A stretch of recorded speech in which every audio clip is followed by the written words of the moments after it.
Hello, my name is Thomas K. Holcomb, and today I will present about deaf culture and how that ties into mental health issues within the deaf community. A little bit about myself. I have specialized in studying deaf culture, deaf and hearing relationships, as well as issues within deaf and hearing interactions. Throughout my career, I've developed various resources to help people understand the complexities between deaf and hearing relationships, as well as the journey that deaf individuals have throughout their lifetime. As you can see displayed are some of the various textbooks, DVDs, and training resources that I have helped develop.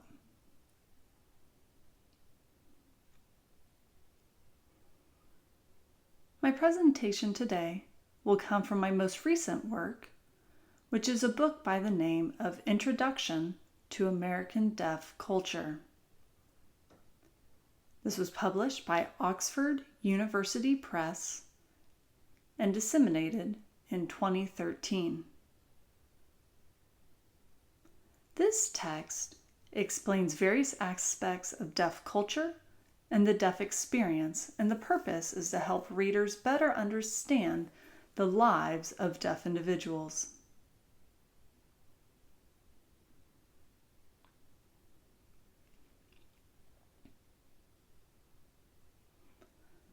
When examining a deaf individual's life, there is an easy formula to keep in mind related to the deaf experience, and that is the 90% formula. I'll review some of those right now. When looking worldwide, over 90% of deaf children are born to hearing parents. This is a universal truth, and we see the same thing here in America, that over 90% of deaf children are born to hearing parents. Within that group of hearing parents with deaf children, 90% of them have never met, known, or interacted with a deaf individual until they gave birth to their own deaf child. That is the first time in which they have first encountered a deaf person.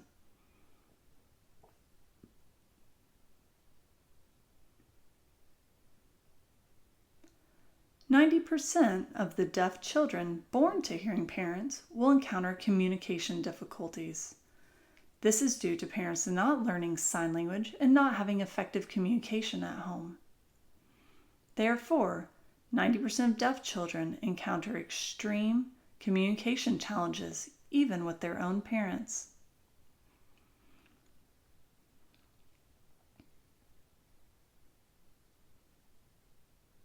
Of the deaf children that continue to learn and practice spoken language and to rely on their hearing, 90% of them will not achieve intelligible speech, equivalent to that of a hearing child.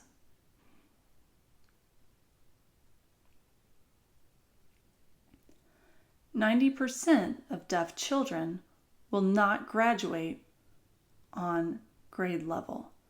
They will experience various delays within their academic areas." In looking at the deaf community as a whole, 90% of those who use sign language as adult grew up using oral communication, and it wasn't until adulthood that they learned sign language, meaning they were not given access to sign language until far later in life.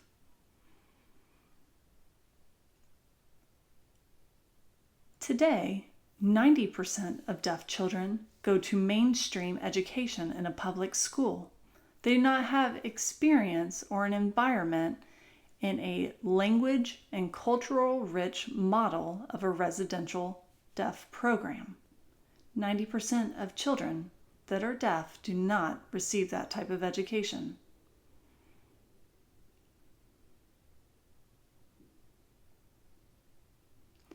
"90% of deaf adults have hearing children.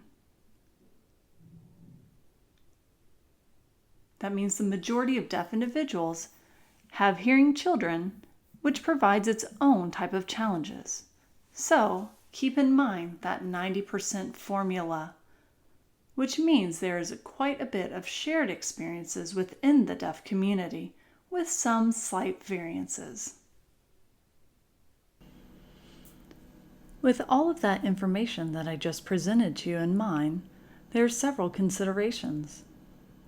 Deaf individuals often have poor communication at home. Relationships with families can be difficult. Schooling in the mainstream environment can result in very few peers or friends, regardless of their hearing status. Many deaf individuals do not have a peer group as a child.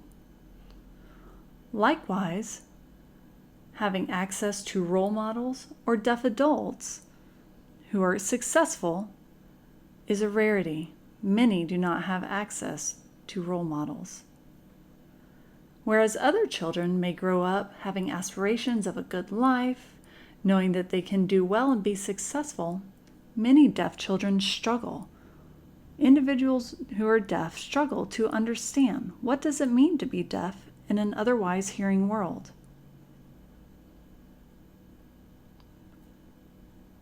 Now, I'd like to discuss what is called the deafhood journey. That journey is one that many deaf individuals find themselves going through in order to discover themselves, or in other words, make peace with themselves as a deaf person in a vastly hearing world. I borrowed a model that is called Stages of Cultural Awareness. That model was developed by 3 individuals, Atkinson, Morton, and Sue. These 3 individuals developed that model back in 1989. That model was developed to help people, not just deaf individuals, but any oppressed group or disenfranchised group.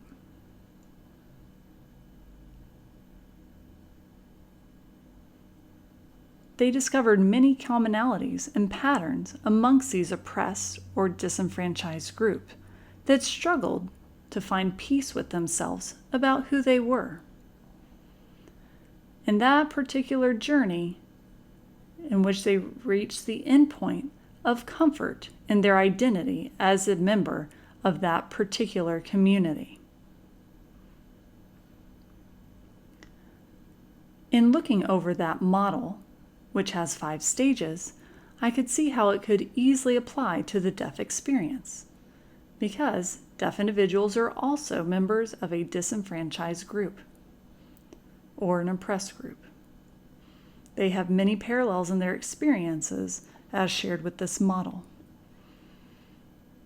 I'd like to go through these 5 stages to help you gain an understanding about the experience that deaf individuals go through, and perhaps have a better understanding about where the potential mental health issues may impact individuals based on that journey.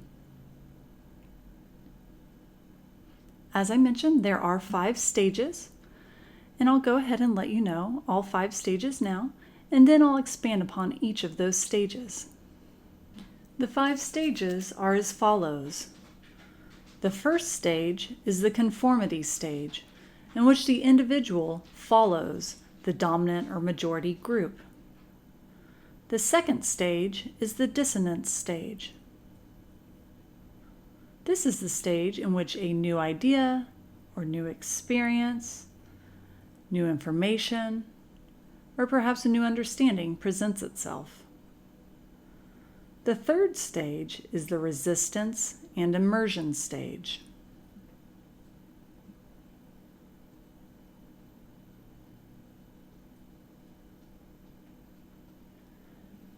This is the stage in which the individual resists the dominant or majority group and finds themselves immersed into the smaller, oppressed, or disenfranchised group.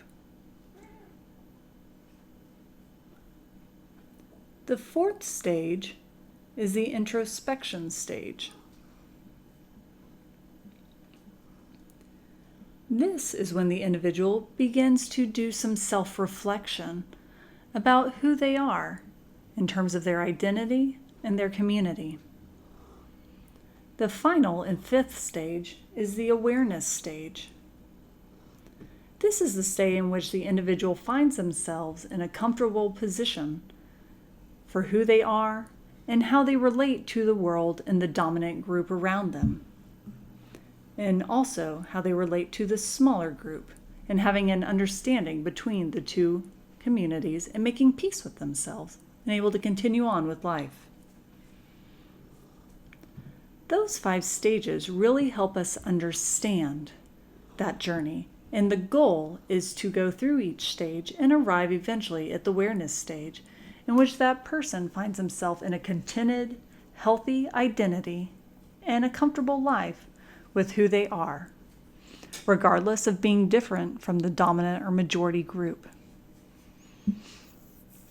I'd like to expand further on each of these 5 stages.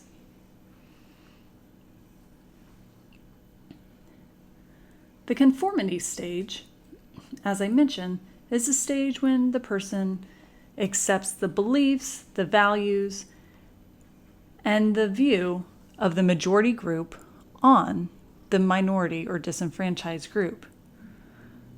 That view or belief is often a stereotype of that smaller oppressed group and often has a stigma related to it. Individuals within that oppressed group during the conformity stage accept that stigma or negative view of themselves. As I said, many deaf individuals are born to hearing parents, and they receive a message from their hearing parents. Deafness is sad. Deafness is a severe disability. Life as a deaf person is going to be very hard. By hearing that message, deaf individuals believe, well, if I want a good job, if I want a good life, I have to be able to speak well. I have to be able to use my hearing, which means it'd be better if I went ahead and used a hearing aid or a cochlear implant, and the belief that that's a very positive change for the better. I have to practice my speech, because if I can speak, that means I'm going to be better than some of those other poor, pitiful deaf people who don't speak well, who can't use their hearing. Poor things. I'll be much better. I need to try so I can be just like a hearing person. So I'm going to do that by using a hearing aid or a cochlear implant, and I'll learn to speak. I won't use sign language. Sign language is for individuals who fail. That's for people who don't try hard. They don't make enough of an effort. I need to be trying harder to hear. Using sign language is lazy. That's the easy way out. There are many deaf individuals who grow up feeling that way. And they'll say, you know what, I'm not deaf. I'm hard of hearing. I'm more like a hearing person, and that's better.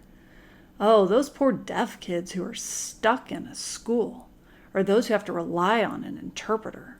Those poor deaf people in that community. I'm much better. I'm much more successful. I've worked very hard. That message is often given by the family. Families make the decision to say no sign language, because you know what, you can do better. There's also many professionals out there in the world that give the exact same message. You can do it. You can try harder. You can use an implant. You can use a hearing aid. You can speak. I believe in you. You can do it. And deaf people accept that view. Some even celebrate that view. You see those videos where society applauds the deaf people who can finally hear. Oh, wow. A deaf person who can hear well? That's fantastic. Wow. There's nothing wrong with hearing or spoken language. However, it doesn't mean that those who struggle to use speech are a second-class citizen or less than someone else. That's not true.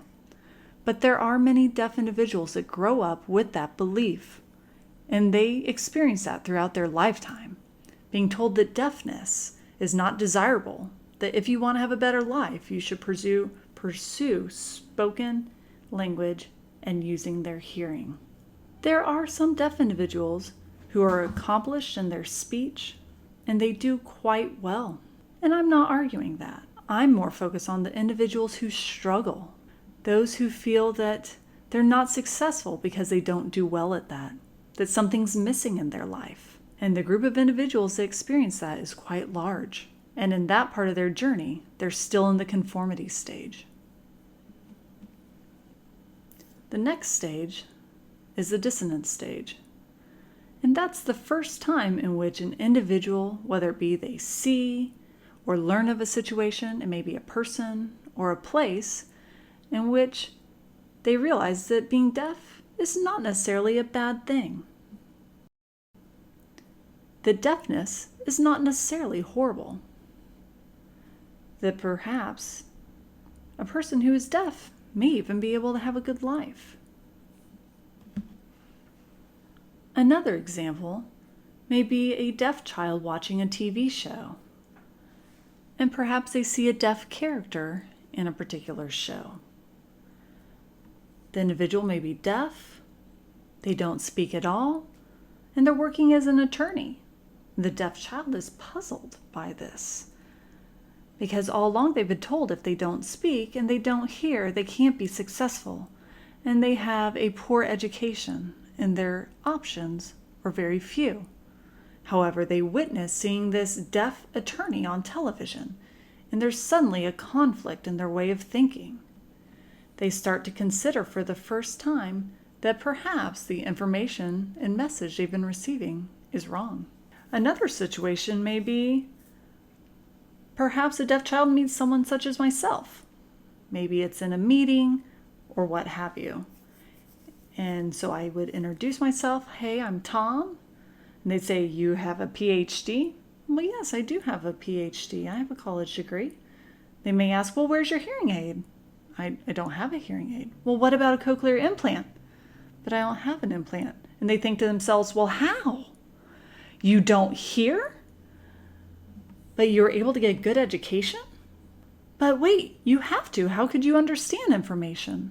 That individual, in going through those questions, truly has no clue that there are some deaf individuals out there that have a life without relying on their hearing, and they're in disbelief. Perhaps they ask me, what about your speech? And I may respond, well, my speech is not great. I choose not to speak. And they'll ask, but how could you be successful in life?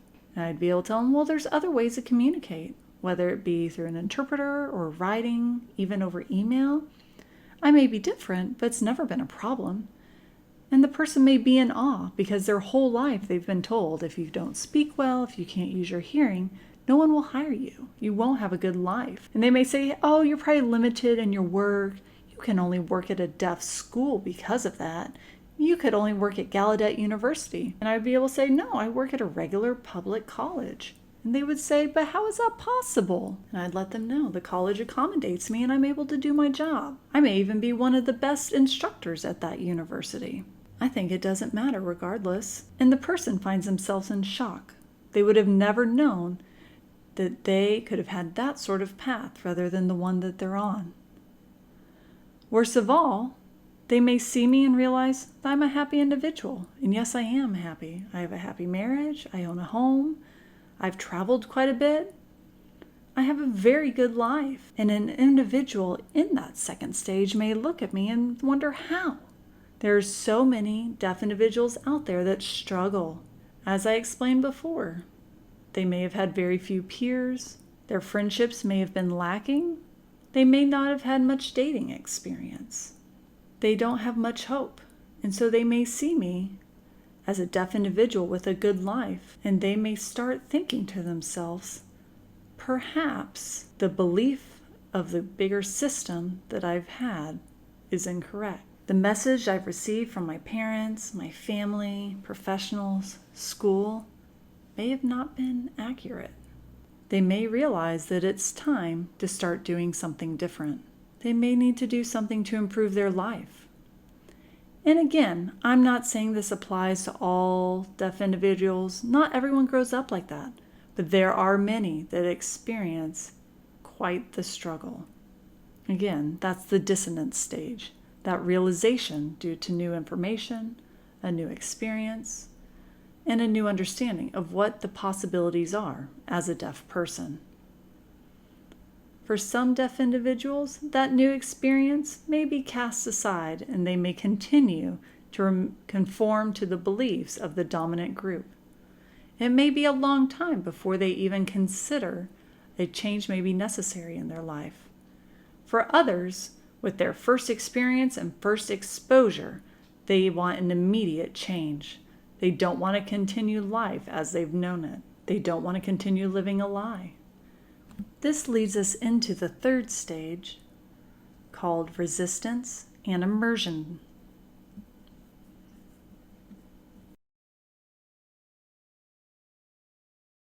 That stage is where a deaf individual reaches a point where they're done with their old life. They don't want to continue that quote-unquote lie. They don't want to continue with the pretending and trying, but they want a better life for themselves.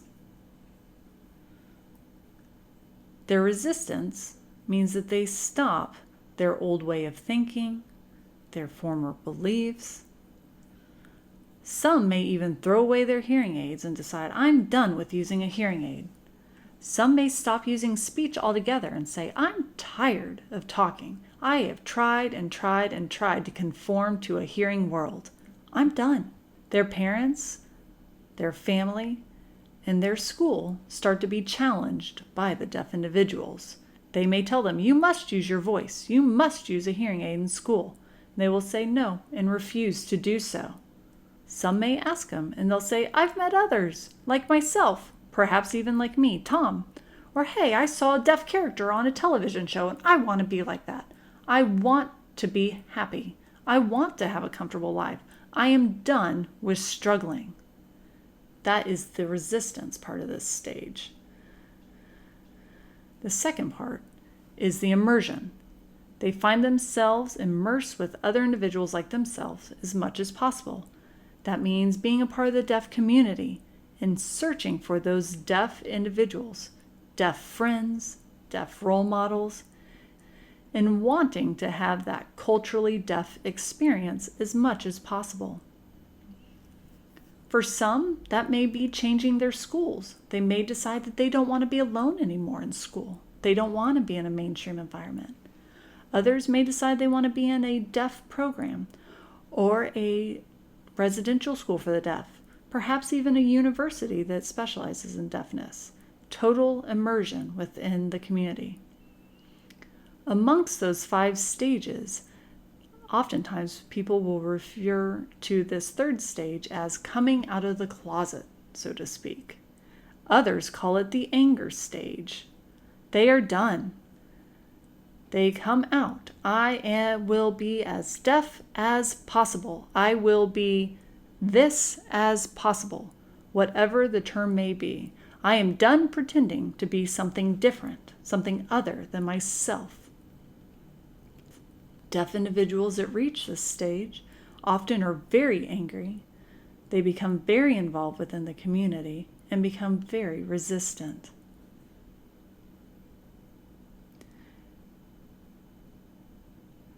I'm not calling them a radical, but they often become very motivated in immersing themselves in the community. And that varies individual to individual. They no longer believe that a hearing person is better than a deaf person.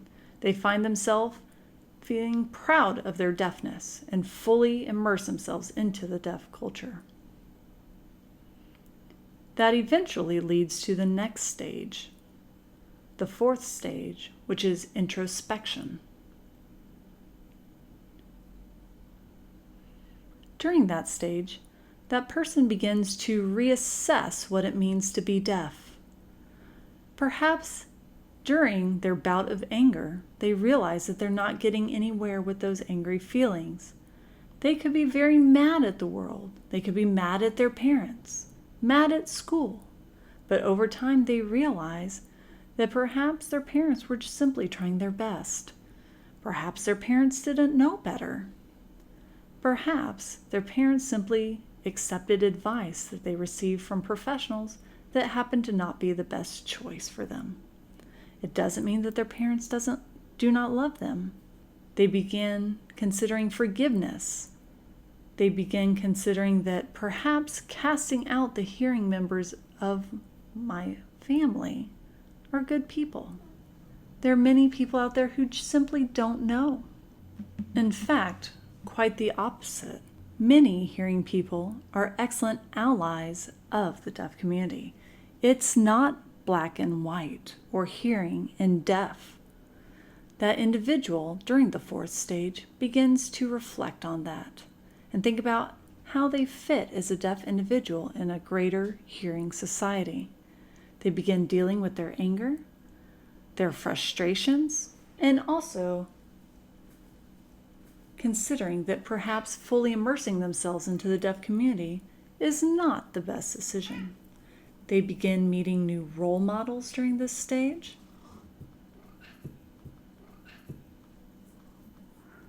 Perhaps earlier role models may have been like myself. They may say, I want to be just like Tom. But perhaps I'm not the best role model for everyone. My experience is different. My communication preference and skills are different. Some individuals may reach the fourth stage and stop using their hearing aids and stop speaking, for example. But perhaps they actually really do have excellent speech. Maybe they actually enjoy using hearing aids and enjoy music. But during that third stage, they decide to throw them out and to stop using their voice. But during that introspection stage, they may start to realize, you know what? I do like hearing. I do like music. I can talk. Is that necessarily bad? And in meeting other members of the deaf community, they'll realize that there are deaf people that run the gamut in terms of communication skills, communication preferences. We're all there, and we're all there together. Some speak quite well. Some prefer to use sign language. Some prefer to use sign language only. Some prefer to use hearing aids or a cochlear implant. And there's nothing wrong with that. It's important that it's the individual who's making the decision as to what their comfort is and what their preference is. And so that is where that search for a like-minded role model occurs. Finding someone who is similar in terms of preferences and needs. And in doing so, find a new way of life from some of those people who seem to be similar to themselves. And finally, that leads us to the fifth stage, the awareness stage. Whether it be from the new role model or dealing with the anger, they have a better understanding of their parents, their situation, and growing up. They're finally able to make peace with who they are during the awareness stage. They're at peace that I am deaf, and I am deaf my way, not based on my parents' way, or what my school expected for me, or what society deems is appropriate for me. It's my identity and my way as a deaf person. I make that decision, and it's my choice, and I'm good with it. My way as a deaf individual is different from other deaf individuals. Some deaf people decide that they have no interest interacting with the hearing world. They don't receive any pleasure from that. I'm not angry with them anymore, but perhaps I'm just not interested. I prefer to hang out with deaf individuals as much as possible, perhaps. Of course, the world at large is hearing. Stores, banks, of course, there's going to be hearing people there. But any opportunity I have, I'll remain in the deaf community, whether it be deaf church, deaf sports, deaf friends. They find themselves happy there. Whereas another deaf individual may have a different choice for themselves. They may say, you know what? I love deaf people, but I also love being with hearing people. I'm willing to teach hearing people sign language. I love being involved in different activities, regardless of whether it's deaf or hearing people. Again, it comes back to the deaf individual's choice and the other individual's choice. And that's okay. That is the awareness stage. And that's when a person reaches the point of knowing that's what they want to achieve. And truly, that's the goal for all deaf people in the deafhood journey, and really individuals in general, specifically oppressed or disenfranchised groups. They must find a place in their life which they reach themselves, finding themselves having a good life and being happy in general. There's no difference.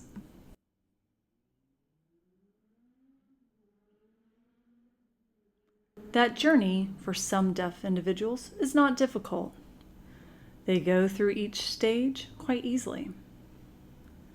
There are some deaf people in which each stage, as they pass through them, is very tough.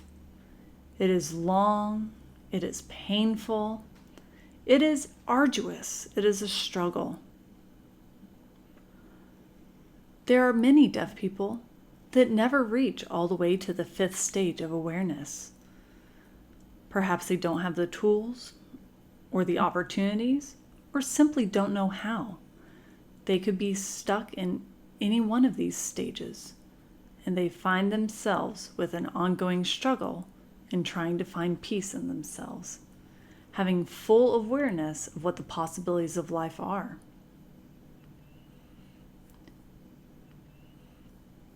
For example, many deaf individuals remain in the conformity stage during their entire life. They are ashamed of their deafness. They really believe that members of the deaf community are second-class citizens. Sign language is not good.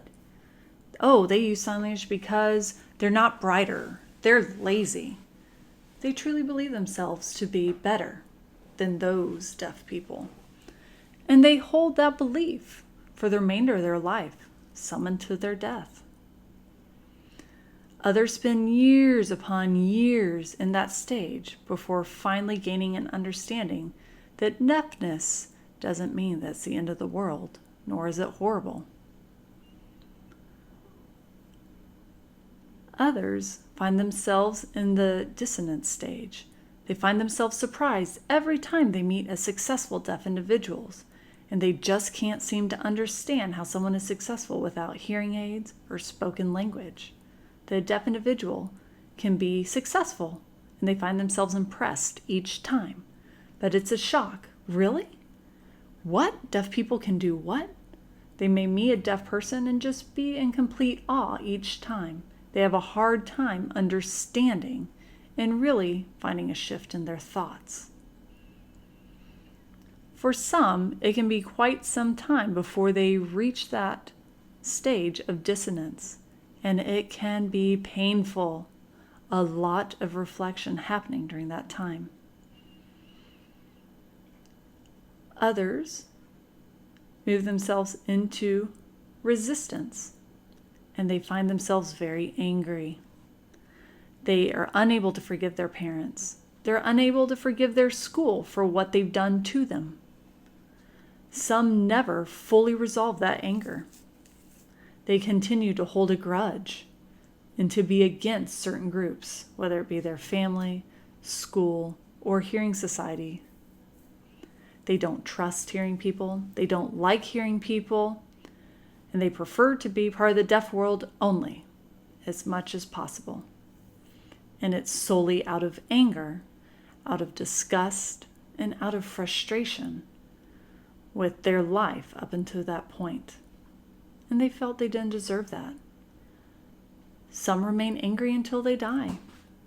Some never find forgiveness for those other individuals. Others end up in introspection, meaning they're at that stage of trying to figure out who they are, have a better understanding of why people made certain decisions that affected their life, and trying to figure out their true role models and who those individuals may be. They continue to learn more about the deaf community than they thought possible. They realize that there's quite diversity within the deaf community and different components within it, that not everyone is the exact same. And finally, awareness. They may struggle throughout each of these 5 stages, and some may get stuck in any one of these stages. So now perhaps you can see what impact that may have on the mental health of some deaf people. As they find themselves stuck in one of these stages, their mental health and their emotions become an issue. It could be due to unfinished business. It could be due to not having a realistic view about themselves, about life, about the deaf community, or perhaps what the world is all about. It has a huge impact on many deaf people. Part of that deafhood journey is about having a better understanding of what exactly is the deaf community. What do they have to offer? What is deaf culture and what is that for? My favorite quote related to culture, which I'll display here on the screen,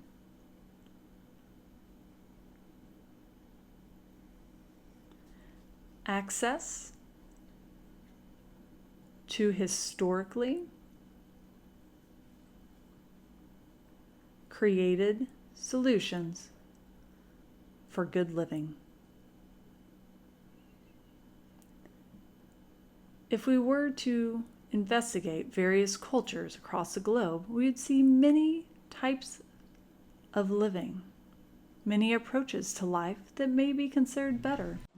The rules, expectations, and norms of that group has been established years upon years ago in order to fit that particular community for having a good life. That could be how they dress, how they talk, how they eat, what they believe in, what gives them hope. All ties into the culture of that group. The culture is not arbitrarily established rules just because someone said so. The rules tie into the interactions of that group, and they have a reason. Maybe the reason had a strong historical basis that has since faded, but still serves a good purpose for that community. Those rules, those expectations, and those norms may make sense for that group of individuals, but not make sense for another group. Because the other group may historically have different living situations that did not require or need those same sorts of solutions. An example of this may be living in a northern cold country, perhaps the Eskimos. Their culture is quite different than those who are living in a hot, arid desert location. The way in which those two groups dress, the two groups relate within their own community, it's different. The solutions that they need are different. Globalization is becoming a worldwide phenomenon in which cultures are seeing similarities amongst themselves. However, many groups often hold on to their old traditions within the culture. Culture is full of solutions. And now the definition of deaf culture.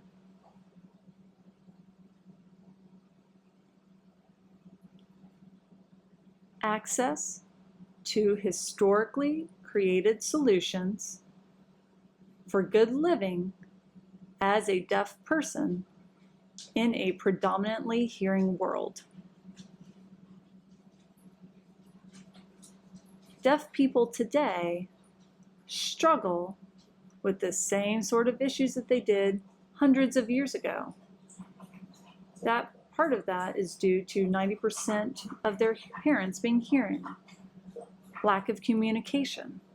All of those challenges have been ongoing. Even though technology and innovation has had an impact, those still issues remain. The solutions that deaf individuals have are powerful and effective, and how they deal with people and helping them gain an understanding of the community, understanding how to best manage their lives. The deaf community is vibrant. It is active. Deaf people generally are a quite happy group of people, and that's because they have solutions. The challenge is having those solutions within the deaf community, but getting those solutions to the hearing children that have hearing parents. Many deaf adults have had that same experience as deaf children. They've been through that. However, the access to those solutions is very little, if anything at all.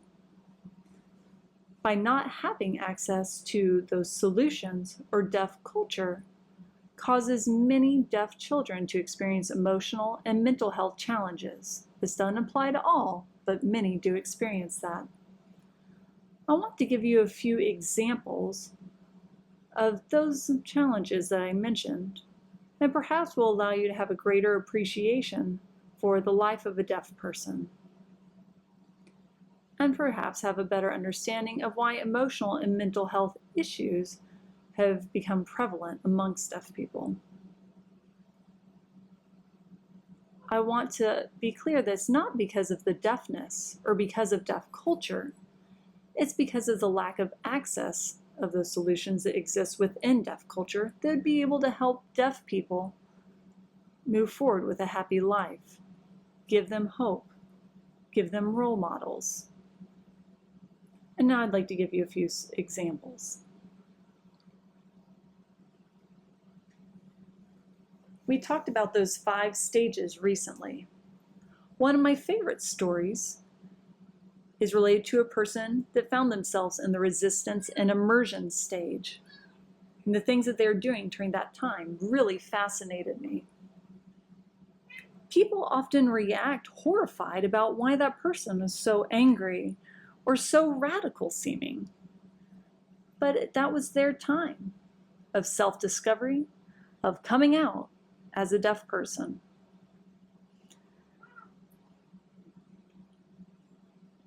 There was one person who talked about being done with lying about their deafness, about the beliefs they had growing up, thinking that students at a deaf school were lazy or not smart enough.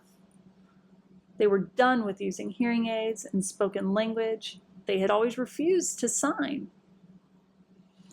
However, after the dissonance phase of meeting other deaf individuals that seemed happy, obviously quite happier than themselves, always feeling lonely and struggling, they decided that they were done.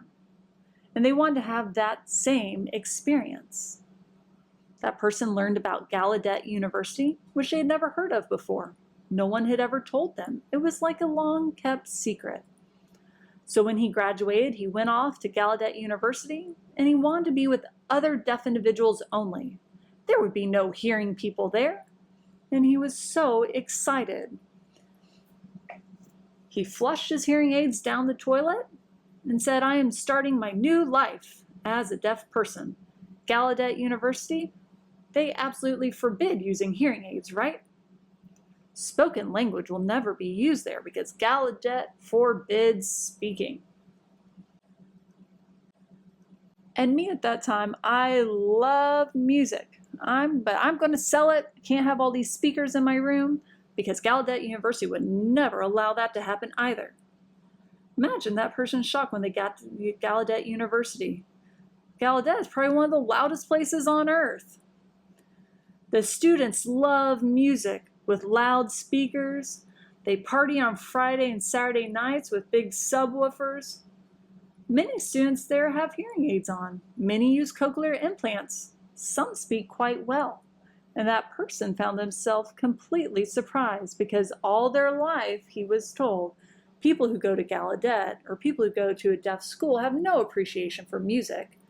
They would never use speech or hearing aids. And it completely was false.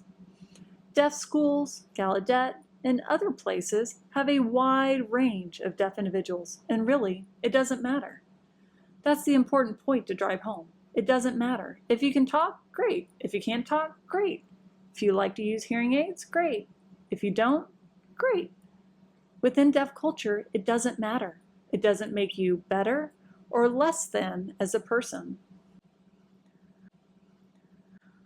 That's a new skill for many people, first time going into the deaf community, because most of them growing up feeling that their speech and hearing is a very big part of their identity.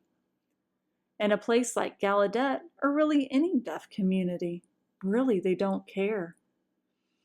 They don't know whether you can speak or not, and it truly doesn't matter. There are more important things about a person: their personality, the way they relate with people, their intellect. Spoken language and hearing doesn't matter. And so that's just one example of misinformation or misconceptions that many deaf people have. And those who feed into that are often professionals at schools, parents, and families that feed those mixed messages growing up. And they struggle throughout their life because of that.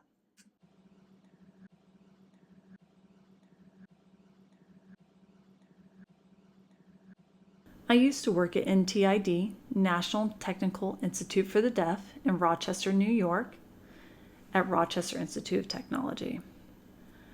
And a friend had asked me to be a part of the Judicial Affairs sessions. And yes, sometimes even deaf students get in trouble, just like anyone else. They get in fights, use drugs, have poor behavior, destruction of property, get drunk. I like to believe it's not many. It's a small group, but it could happen to anyone. So I was there to make sure that the deaf student was represented appropriately, that there was no misunderstandings in the interpretation, because RIT is a predominantly hearing university. However, they have excellent services for deaf and hard of hearing students. So there was one case that I remember quite clearly. I was sitting and watching the meeting, and there was a panel of hearing officers that had accused the deaf person of doing something bad. And I can't recall what it was. Perhaps it was theft or something like that. And the deaf person was very clear. I didn't do it. I'm not guilty. No. And you could see they were really trying to get a confession out of the deaf individual. And the deaf person became increasingly frustrated and angry. And part of American Sign Language is very expressive. He started to say, well, no. Stop blaming me. I didn't do it. Why do you not believe me? Stop. And that kind of response continued to escalate throughout the hearing. When it was finished, everyone left the room, and the panel discussed what the consequence should have been for that boy. During their discussions, they all mentioned concerns of perhaps the student was having a serious mental health difficulty, that they would need anger management. And in seeing this dialogue, I was completely thrown off guard. Anger management? They decide that in order for him to stay in school, he would need to see a counselor, go to anger management class. And I thought to myself, really? I had to interject at that point and said, I'm sorry, where is this coming from? And they said, oh, you could see his facial expression was just terrible. It was scary. It's quite intimidating, and clearly has very deep issues.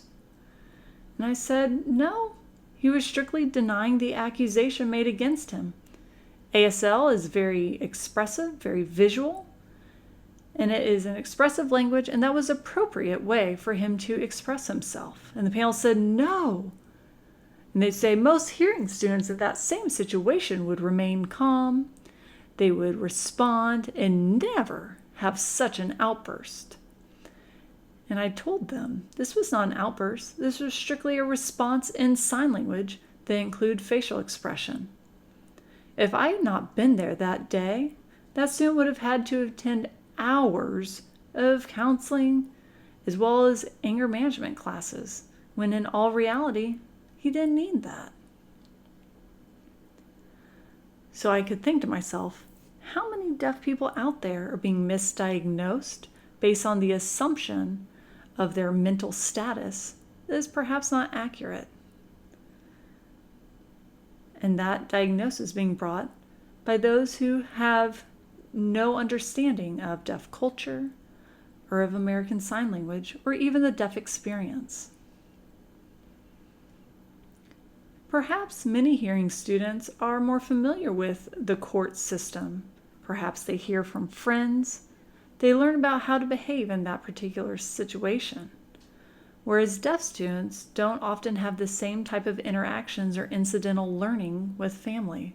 They don't have the same access to the court system. So perhaps they may misbehave while being in that sort of setting and encounter an awful punishment because of that. It's really fascinating for me.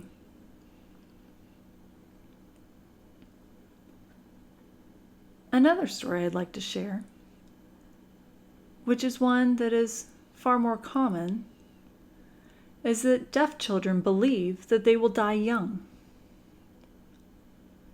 The reason being is because they never met another deaf adult, which means obviously they would die because they were young. I won't grow to be an adult because there's no deaf adults out there. Other people believe that they'll become hearing someday because they've never met a deaf adult. And I'll ask them, they'll say, I've never seen a deaf adult. That means that I'm going to become hearing. All those deaf kids must become hearing. It seems logical to them. Those two scenarios speak a lot about the world and about that deaf child and their experience. Another example is that deaf people highly value their eyes and their hands. Covering the eyes of a deaf individual or taking away their ability to communicate by their hands is quite unfortunate. Many deaf people that find themselves in a police situation oftentimes find themselves restricted by handcuffs behind their back. How are they able to communicate? They may be able to speak some, but I have heard many deaf individuals talking about how they've been arrested and then lose their cool. They get very upset about handcuffs because that's the worst possible thing to a deaf person, restricting their communication. And they end up becoming violent as a result, which ends up with an even worse consequence. They may be tackled to the ground. They may become out of control. So if police officials could understand how critical the eyes and hands are to a deaf individual, they may approach it quite differently, and they could really lessen some of those more negative consequences.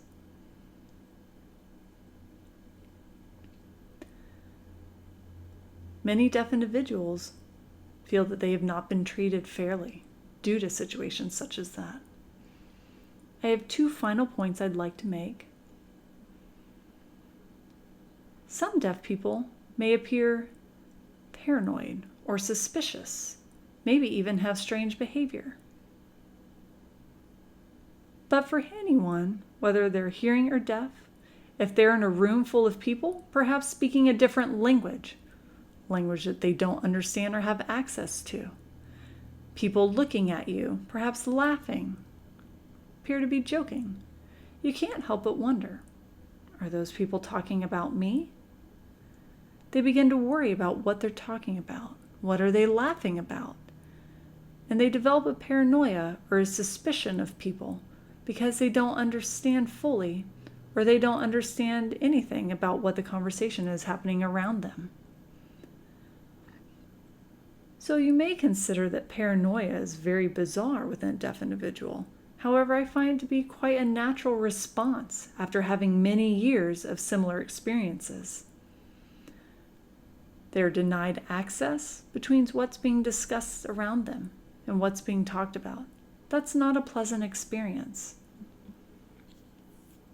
And my final point. Many deaf people are viewed as having poor problem-solving skills, poor reasoning skills.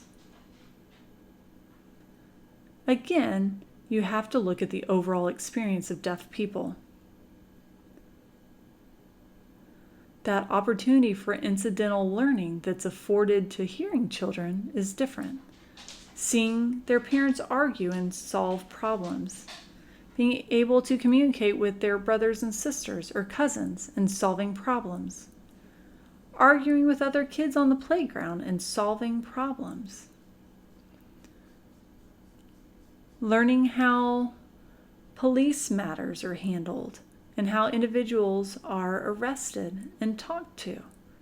Those sort of incidental learning opportunities are lessened for a deaf individual. Hearing children learn it through seeing and hearing it day to day, through seeing older people and how they manage different situations or difficulties in resolving those. If a deaf child, and as you remember, 90% of them come from a hearing family, and 90% of those do not sign, and 90% go to a school where access is not had through sign language, and they have minimal peers, how can a deaf person learn to solve problems? How can they learn solutions related to having a good life? If access is not available, deaf people end up making poor decisions. And the consequences of those situations are often not good. That leads to the importance of mental health professionals and those professionals understanding that journey through the 5 stages. Also understanding where is that deaf individual right now within those 5 stages. That can make a great difference as to why that person is thinking a certain way, responding a certain way, or managing certain situations. By having an understanding of those 5 stages, the deaf person's actions can make more sense. And in that way, you can give them more appropriate solutions and understanding cultural appropriateness. So what I encourage you is to understand deaf culture, understand the deaf experience, and understand that the solutions that deaf people have been created for themselves in terms of having a good life. Those solutions are already available in the deaf community, in learning how to deal with hearing parents, how to deal with oppression, how to deal with communication happening around them that they don't have access to. It's important to be able to apply those to those deaf individuals that do not yet have solutions. That's my message. Thank you for watching, and thank you for your interest in learning more about the life of the deaf individuals around you. And hopefully, this will motivate you to maintain a commitment to appropriate mental health services that deaf people deserve. Thanks so much.